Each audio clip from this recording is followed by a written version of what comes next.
امیر Jamaat Islami Pakistan senator سراج الحق کا اوکاڑا میں مار گئی مہنگائی عوامی کنونشن کے ہزاروں شرکاء سے خطاب۔ رپورٹ کر رہے ہیں Zafar Iqbal, bureau chief Azm news network Sahiwal division. امیر جماعت اسلامی پاکستان سراج الحق نے کہا ہے کہ ہر پاکستانی کو مہنگائی نے ناکو چنے چبوا دیے ہیں، اور وہ اوکاڑا میں عوامی کنونشن کے شرکاء سے خطاب کر رہے تھے۔ ان کا کہنا تھا کہ جماعت اسلامی ملک میں عدل و انصاف کا نظام لانا چاہتی ہے، جس میں امریکی ایجنٹوں کے بجائے اللہ اور رسول اللہ کے غلاموں کی حکومت ہو۔ ہم سبزیوں، پیاز، ٹماٹر کے لیے انڈیا کے محتاج نہ ہوں۔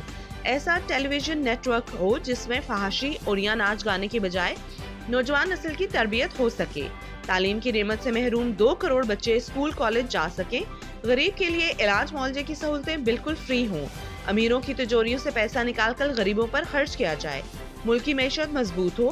یہ ہمارے لیے لمحہ فکریہ ہے کہ ہم بنگلہ دیش اور افغانستان سے بھی کرنسی میں پیچھے رہ گئے ہیں۔ یہاں 100 کنال کے گھر میں کمشنر، 1100 کنال میں گورنر رہتا ہے۔ ان سرکاری گھروں میں بجلی، پانی، پیٹرول، گیس، کھانا پینا سب کچھ مفت ہے۔ غریب کو ٹیکسوں کے بوجھ تلے دبا کر نام نہاد اشرافیہ عیاشیاں کر رہی ہے۔ عدالتوں میں انصاف نہیں، تماشا ہو رہا ہے۔ عدالت عمران خان کو 10 بار درخواست کرتی ہے کہ خدا کے لیے تشریف لے آئے۔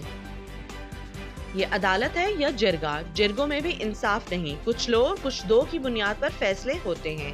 ہماری عدالتیں انصاف پر مبنی نہیں، چہرے دیکھ کر فیصلے کرتی ہیں۔ ایک فیصلہ پی ٹی آئی اور دوسرا پی ڈی ایم کے حق میں دیا جاتا ہے۔ آئندہ الیکشن میں کوئی پرویز الہی یا عمران خان حکومت کرنے نہیں آئیں گے، اور نہ پی ڈی ایم کے یہ حکمران ملک کی باغ ڈور سنبھال سکیں گے۔ جماعت اسلامی اقتدار میں آ کر ان سب کا احتساب کرے گی، اور ان کی اگلی منزل اقتدار کا ایوان نہیں، اڈیالہ جیل ہوگی۔ آئی ایم ایف کی نظر ہمارے قیمتی ایٹمی اثاثوں پر ہے۔ مہنگائی نے عوام کا جینا محال کر دیا ہے، غریب آدمی آٹے کے لیے ترس رہا ہے۔ Peoples Party, Muslim League, P T I کے ووٹر سمیت سب پاکستانی پریشان ہیں۔ لوگ جماعت اسلامی کا ساتھ دیں، ہم ملک سے سود کا خاتمہ کر دیں گے، ملک کو سرسبز و شاداب بنائیں گے، غیر آباد بنجر زمین آباد کر کے نوجوانوں میں تقسیم کر دیں گے، اور قوم کی بیٹی عافیہ صدیقی سے ضمیر فروش حکمرانوں نے پیسوں کی خاطر امریکہ کے ہاتھوں بیچ کر قوم کی غیرت کو پاش پاش کر دیا۔ جماعت اسلامی اپنی بیٹی کو انشاءاللہ واپس لائے گی۔